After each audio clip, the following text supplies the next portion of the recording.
വയനാട് പുൽപ്പള്ളി ഇടമല ഉന്നതിയിലെ കുടുംബങ്ങളെ പുനരധിവസിപ്പിക്കുമെന്ന സർക്കാർ ഉറപ്പു നൽകിയിട്ടും നടപടികൾ എങ്ങുമെത്തിയില്ലെന്ന് പരാതി. ശ്മശാനത്തിന് സമാനമായ പ്രദേശത്ത് ദുരിതം നിറഞ്ഞ ജീവിതമാണ് ഇവരുടേത്. ഉറ്റവരുടെ മൃതദേഹങ്ങളടക്കിയ മണ്ണിനടുത്ത് ഉറങ്ങേണ്ടി വരുന്നവരുടെ ഗതികേട് കണ്ടിട്ടുണ്ടോ? വയനാട് പുൽപ്പള്ളി എടമല ഉന്നതിയിൽ ഒന്നെത്തി നോക്കിയാൽ മതി. മുള്ളൻകൊല്ലി പഞ്ചായത്തിലാണ് ഈ കാട്ടുനായ്ക്ക ഉന്നതി.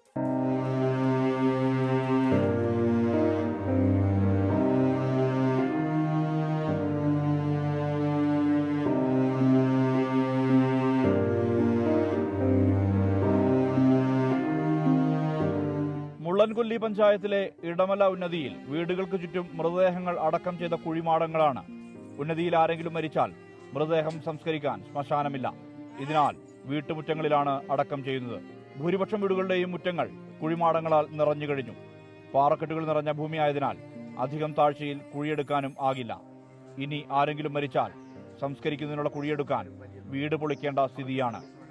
ജീവിച്ചിരുന്നപ്പോൾ പ്രിയപ്പെട്ടവർ ആയിരുന്നവരുടെ കുഴിമാടങ്ങൾ എന്നും കാണേണ്ടി വരുന്നത് വലിയ മാനസിക പ്രയാസം സൃഷ്ടിക്കുന്നതായി ഉന്നതിക്കാർ പറയുന്നു.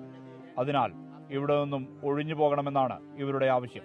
ഞങ്ങൾ എന്താ ചെയ്യേണ്ടെന്ന് മരിച്ചിട്ടുണ്ടെങ്കിൽ ഇവിടെ നിന്ന് പുറത്തെടുത്തോണ്ട് പോകാൻ പറ്റുമോ? അത് ഇടാൻ പോലും സ്ഥലമല്ല. ഒരു കുഴിയെടുക്കാണെങ്കിൽ തന്നെ മുഴുവൻ പറയാം. അതിലെങ്ങനെ താമസിക്കുന്നത് ഞങ്ങൾക്ക് പോലും അറിയത്തില്ല. ഇവിടെ നിന്ന് പെട്ടെന്ന് മാറി താമസിക്കുകയാണെങ്കിൽ എല്ലാവരും രക്ഷപ്പെടും. അല്ലെങ്കിൽ ഇവിടെ ഓരോ ആൾക്കാരും മരിച്ചോണ്ടേയിരിക്കും. ഒരു വർഷത്തിൽ 3-4 ആളാണ് മരിച്ചോണ്ടിരിക്കുന്നത്. മുള്ളൻകൊല്ലി പഞ്ചായത്തിലെ 14-ാം വാർഡിൽ ഉൾപ്പെട്ട ഈ ഉന്നതിയിൽ കാട്ടുനായ്ക്ക വിഭാഗത്തിലെ കുടുംബങ്ങളാണ് താമസിക്കുന്നത്. തങ്ങളെ പുനരധിവസിപ്പിക്കണമെന്ന ആവശ്യവുമായി സർക്കാരിന് നിരവധി തവണ നിവേദനങ്ങൾ നൽകിയിട്ടും പരിഹാരം ഇല്ലെന്നാണ് ഇവർ ആരോപിക്കുന്നത്. പാറക്കെട്ടുകൾ നിറഞ്ഞ ശ്മശാനത്തിന് സമാനമായ ഈ ഇടത്തിൽ നിന്നും ആളുകളെ മാറ്റിപ്പാർപ്പിക്കണമെന്ന ആവശ്യത്തിന് വർഷങ്ങളുടെ പഴക്കമുണ്ട്.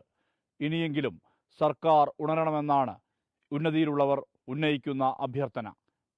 സുർജിത് അയ്യവത്, 24 വയനാട്.